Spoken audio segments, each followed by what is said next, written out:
Good morning, all of you. Today we are going to learn the first unit, heredity and evolution. आता heredity आणि evolution ह्या दोन different term जरी असल्या तरी त्या एकमेकांशी रिलेटेड आहेत आणि त्या कशा आहेत हे आपल्याला या युनिटमध्ये पाहायचंय. मग अगोदर आपल्याला हेरिडिटी म्हणजे काय आणि हेरिडिटरी चेंजेस काय आहेत याबद्दल काय माहिती करून घ्यावी लागेल. आता हेरिडिटी 9वीत असताना आपण पाहिले, heredity is a transfer of biological characters from one generation to the another. म्हणजे एका पिढीतून दुसऱ्या पिढीमध्ये जे काही जैविक गुणधर्म आहेत ते जैविक गुणधर्म काय होतात तर ट्रान्सफर होत असतात. आणि हे कुणामार्फत?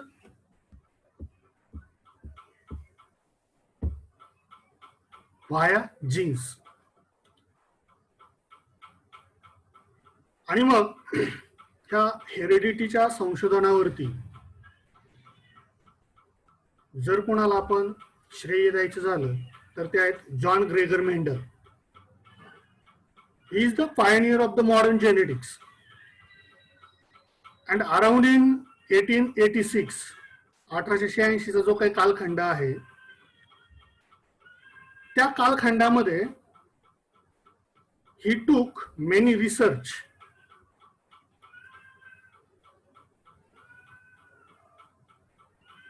आणि नंतर त्याने काही कन्क्लुजन्स काढले त्याच्या रिसर्चवरती. आणि त्यावेळेस त्याला हेरिडिटरी काय असते,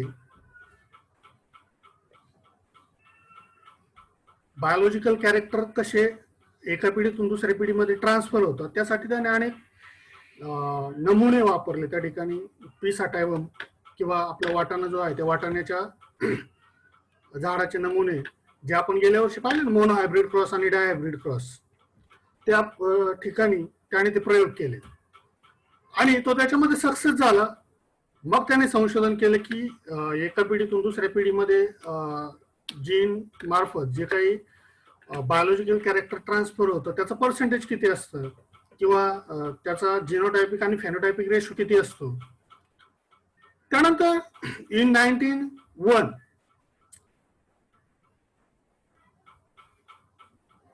ह्युगो डी व्हिराइज जे आहेत सायंटिस्ट, त्याने म्युटेशनल थेअरी शोधली.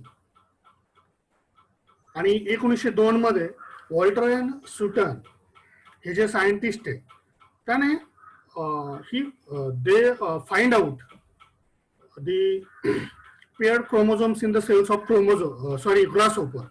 ग्रासहॉपर मध्ये जे काही क्रोमोझोमच्या जोड्या असतात त्या जोड्या त्यांनी शोधून काढल्या. मग तोपर्यंत या क्रोमोझोमच्या पेअर किंवा क्रोमोझोम बद्दल कोणालाही काहीही माहित नव्हतं. And after that, research started in the direction of finding the nature of genetic material.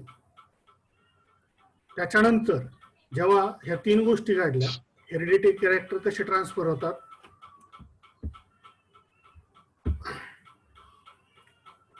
त्यानंतर म्युटेशनल थेअरी, म्युटेशन कशा प्रकारे होतं, अँड देन पेअर्ड क्रोमोझोम्स, हे संशोधन झाल्यानंतर पुढे कशाला सुरुवात झाली तर नेचर ऑफ जेनेटिक मटेरियल.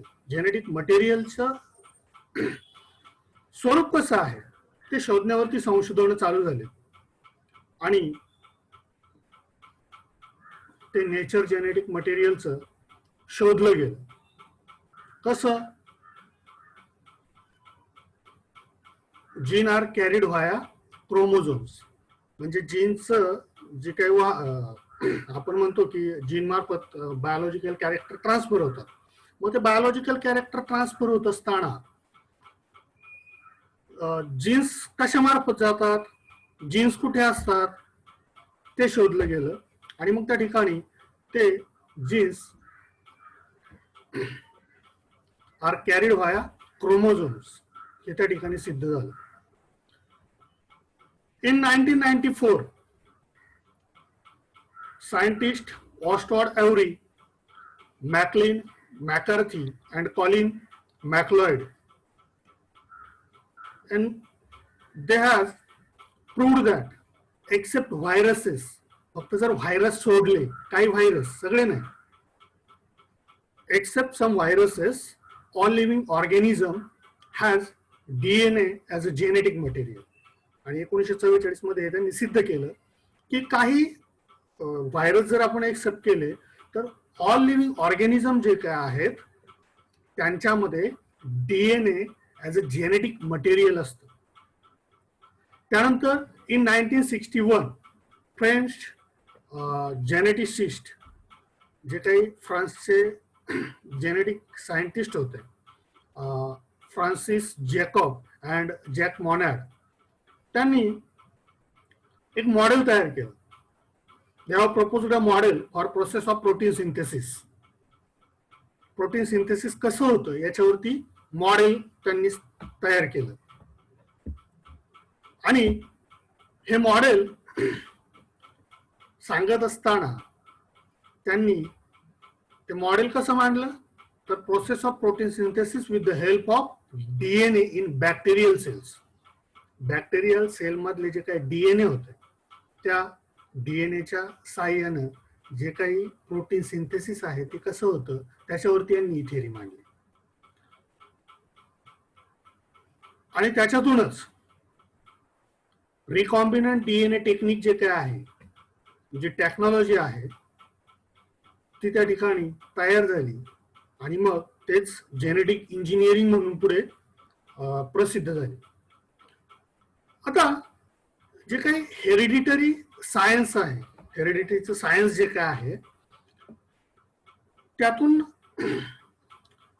फायदे खूप झाले. It is vast useful for the diagnosis, treatment and prevention of the hereditary disorders. जे काही अनुवंशिक दोष मानवी शरीरामध्ये निर्माण होतात त्या अनुवंशिक दोषांवरती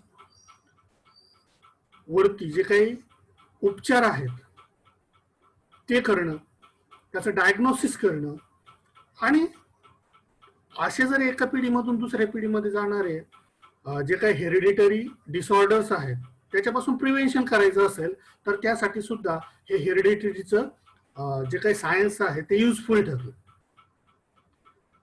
आणि मग हे युजफुल ठरत असताना जो काही डीएनए आहे, जो त्या डीएनएची रचना आणि त्या ठिकाणी हा डीएनए कशा प्रकारे काम करतो आपल्या बॉडीमध्ये हे आपल्याला थोडंसं पाहावं लागेल. आणि ते आपण ट्रान्सक्रिप्शन, ट्रान्सलेशन अँड ट्रान्सलोकेशन या 3 मुद्द्यांच्या आधारे पाहणार आहोत. आता आपण अगोदर जर डीएनएची रचना समजावून घेतली, in previously standard we were discussed on that the structure of DNA, Watson and Crick model. Watson and Crick model. तर त्या डीएनएच्या रचनेमध्ये काय दिलेलं आहे, it is a double helix. म्हणजे ज्याप्रमाणे आपली शिडी असते त्या शिडी सारखी रचना आहे डीएनएची. And 2 strands are there. आणि स्ट्रँड कशाचे बनलेले आहेत तर फॉस्फेट आणि शुगरचे अल्टरनेटिव्ह बँडचे आहेत. आणि त्या डीएनएच्या डबल हेलिक्स मध्ये जे पायऱ्यांसारखा पोर्शन आहे तो कसला आहे तर न्यूक्लिओटाइड्स, बेसेस. आणि ते कोणकोणते आहेत तर ॲडेनोसाईन, थायमिन, ग्वानिन, सायटोसिन हे 4 बेसेस आहेत. आणि त्यांच्या साहाय्यानं जे काही प्रोटीन सिंथेसिसची प्रक्रिया आपल्या बॉडीमध्ये तयार होते ती रचना आपल्याला समजावून घेतल्यानंतर आता आपण ट्रान्सक्रिप्शन, ट्रान्सलेशन आणि ट्रान्सलोकेशन ह्या संकल्पना समजावून घेणार आहोत. तर डीएनए बरोबर अजून एक महत्वाची गोष्ट की RNA, ribonucleic acid. And with the help of this RNA, the gene present in the form of DNA participate in the functioning of cell, and thereafter they control the structure and function of the body. RNA काय करतो, तर DNA वरती जे jeans आहेत त्यांच्या मदतीने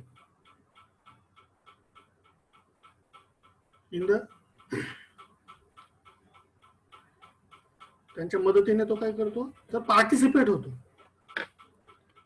म्हणजे DNA बरोबर आरएनए सुद्धा पार्टिसिपेट होतो. कशामध्ये, तर फंक्शनिंग ऑफ सेल. आणि एकदा सेलचं फंक्शनिंग त्यांनी कंट्रोल केलं की they control the structure and function of the body. आपल्या शरीराची रचना जी काय आहे आणि आपल्या शरीरामध्ये चालणारे जे काही विविध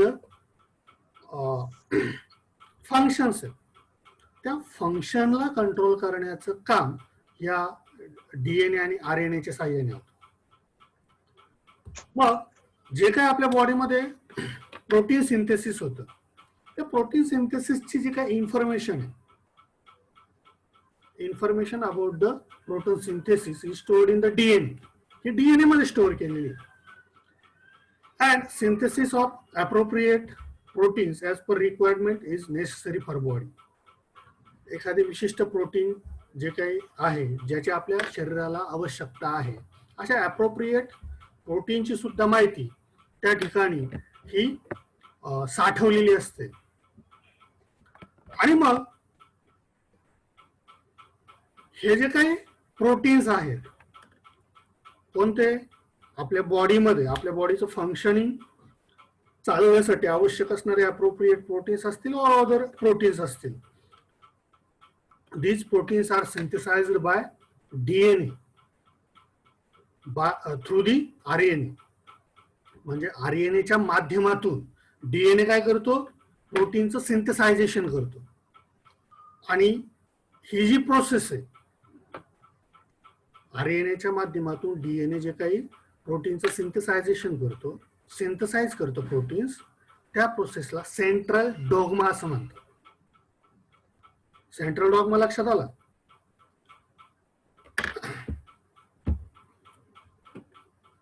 कशाला कशाला म्हणायचं central dogma? The appropriate proteins or all other proteins are synthesized by DNA through the RNA. This is called as central dogma. आणि मग या आरएनए मध्ये 3 प्रकारचे आरएनए, एमआरएनए, टीआरएनए, एसआरएनए. मग यातला जो काही एमआरएनए आहे हा कसा तयार होतो? MRNA is produced as per the sequence of nucleotides on DNA, Messenger RNA that is called. मग डीएनए वरती जे काही न्यूक्लियोटाइड्स असतात त्या न्यूक्लियोटाइडचे जे काही सिक्वेन्स आहेत त्या सिक्वेन्स नुसार हा एमआरएनए तयार होत असतो. आणि हा एमआरएनए तयार होण्यामध्ये कोण कारणीभूत असतं किंवा कोण सहभागी असतं? तर जे काही 2 स्ट्रँड्स आहेत, 2 शिडीला बाजूने जसे लाकडं असतात, बांबू असतात 2, ते स्ट्रँड्स, ते 2 स्ट्रँड्स पैकी एक स्ट्रँड हा या एमआरएनए प्रोडक्शन प्रोसेस मध्ये पार्टिसिपेट करतो.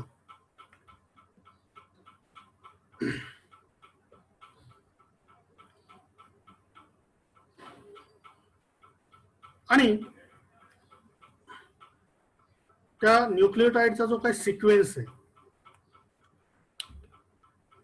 तो सिक्वेन्स हा कुठे असतो? तर डीएनए वरती असतो.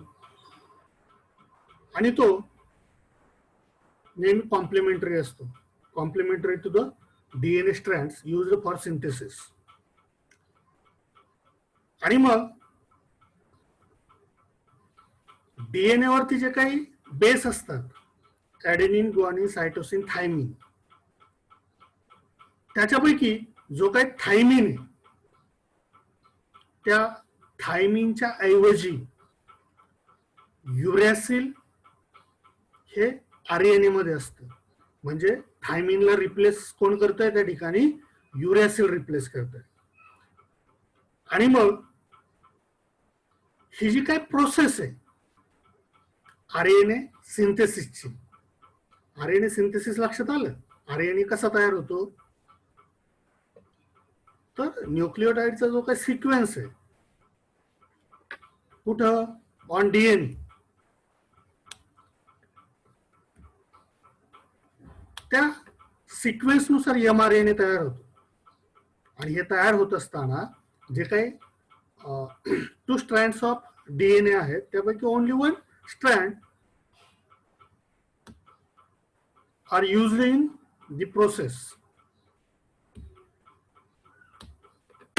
आणि मग द सिक्वेन्स ऑफ न्यूक्लियोटाइड जो काय आहे कुठला, in mRNA being produced is always complementary to the DNA strands used for synthesis.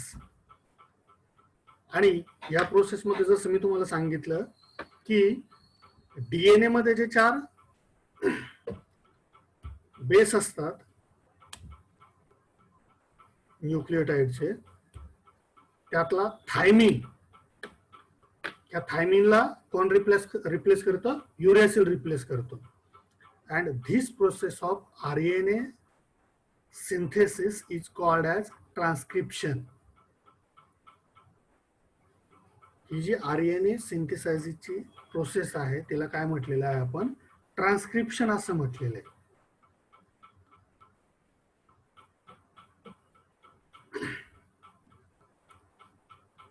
आज आपण काय काय पाहिले, पहिलं हेरिडिटरी मध्ये जे काही हेरिडिटरी चेंजेस होतात आणि त्याच्यावरती झालेली संशोधन,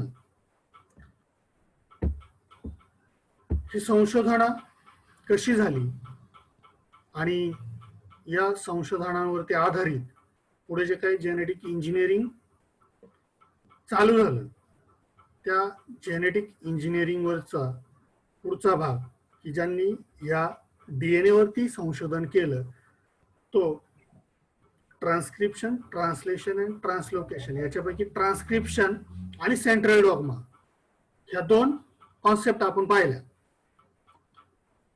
तर या ठिकाणी आज आपण थांबणार आहोत.